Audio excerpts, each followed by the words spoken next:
క్రీస్తునందున్న ప్రియులకు ప్రేమతో వందనాలు తెలియజేయుచున్నాను. జనవరి నెల 5వ తేదీ 2025. ఈరోజు దావీదు గారి ద్వారా దేవుడు మనకు చేస్తున్న వాగ్దానం ఏమిటనగా, కీర్తనల గ్రంథము 34వ కీర్తన 4వ చరణం. నేను యెహోవా యొద్ద విచారణ చేయగా ఆయన నాకు ఉత్తరమిచ్చెను. నాకు కలిగిన భయములన్నిటిలో నుండి ఆయన నన్ను తప్పించెను. ఆమేన్. నా ప్రియమైన సహోదరి సహోదరులారా, దావీదు గారి జీవితం ఎన్ని భయంకరమైన శ్రమల గుండా నడిచిందో మనకు బాగా తెలుసు. నిజంగా దావీదు గారి జీవితంలో ప్రశాంతమైన దినాలు చాలా తక్కువ. కొన్నిసార్లు పిచ్చివానిగా కూడా ప్రవర్తించాడు. ప్రియులారా, ప్రతి పరిస్థితుల్లో కూడా దావీదుకున్న ధైర్యం, దావీదుకున్న బలం, నా దేవుడు నాకు తోడుగా ఉన్నాడు, నా దేవుడు నన్ను చూస్తున్నాడని దేవునికి మహిమ కలుగును గాక.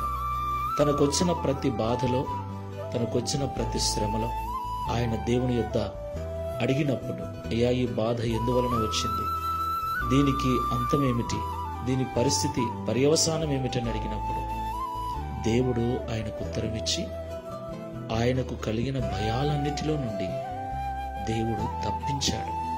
దేవునికి మహిమ కలుగును గాక. ఈ మాటలు వింటున్న ప్రియ సహోదరి సహోదరుడా, విశ్వాస యొక్క జీవితం అంత ప్రశాంతంగా ఏమీ ఉండదు. చనిపోయేంత వరకు లోకములో ఉన్న వారి కంటే మరీ ఎక్కువగా శ్రమలు, బాధలు అనుభవించవలసి ఉంటుంది. ఒక పెద్ద పోరాటాన్ని చనిపోయేదాకా మనం చేస్తూనే ఉండాలి.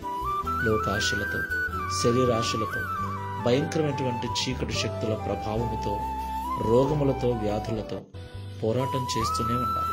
అయితే ప్రతి భయము నుండి మనల్ని విడిపించడానికి మనకు చాలిన దేవుడు ఉన్నాడని మనం మర్చిపోకూడదు.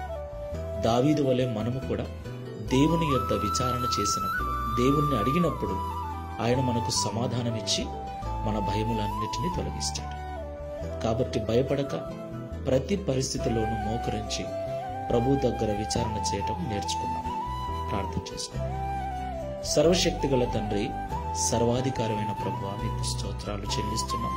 నా తండ్రి, దావీదు గారి జీవితమును మరొకసారి మా ముందుంచినందుకు స్తోత్రాలు. నిజమే తండ్రి, దావీదు గారు ఎన్నో బాధలు, ఎన్నో శ్రమలు, ఎన్నో ఇబ్బందులు పడ్డాడు. శాపనార్థాలు వినవలసి వచ్చింది. రాజైన దావీదు పిచ్చివాని వలె, వెర్రివాని వలె ప్రవర్తించవలసిన అవసరం వచ్చింది. ఆకలి దప్పులకు అలమటిస్తూ కుటుంబాన్ని వదిలి అరణ్యాల పాలై అడవులలో తిరగవలసిన పరిస్థితి.